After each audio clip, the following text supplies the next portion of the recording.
మొన్న ఎన్నికలు వచ్చాయి. 2024 ఎన్నికలు ఒక చరిత్రను సృష్టించిన ఎన్నికలు ఇవి. ఆ రోజు అందరం ఆలోచించాం, రాష్ట్రాన్ని పునర్నిర్మాణం చేసుకోవాలి, మళ్ళీ దగాగాబడ్డ ఈ తెలుగు జాతిని నిలబెట్టవలసిన బాధ్యత ఉందని తెలుగుదేశం, జనసేన, బీజేపీ 3 పార్టీలు కలిసి పోటీ చేశాం. పవన్ కళ్యాణ్ గారు గాని, నరేంద్ర మోడీ గారు గాని పూర్తిగా సహకరించారు. ఇది ఒక చరిత్ర.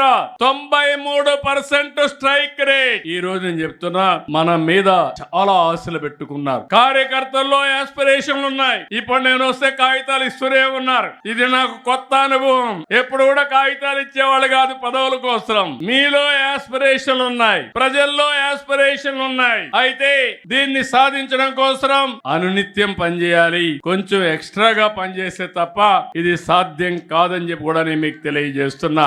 అదే సమయంలో మిమ్మల్ని చూస్తే నేను గర్వపడుతున్నా.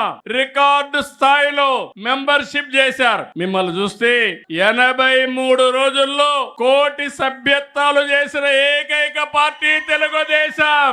ఏపీలో 1,53,551 మంది, తెలంగాణలో 1,78,041 మంది, 2 రాష్ట్రాల్లో కలిసి 1,32,35,857 మందిని ఇచ్చేశారు. ఈ కార్యక్రమాన్ని బ్రహ్మాండంగా చేసినటువంటి రాష్ట్ర పార్టీ అధ్యక్షుడు పల్లాని, అదే మరి జనరల్ సెక్రటరీ లోకేష్ ని మనస్ఫూర్తిగా అభినందిస్తున్నా. తెలుగుదేశం పార్టీ మొదటి నుంచి కూడా కార్యకర్తల కోసం ఆలోచించిన పార్టీ.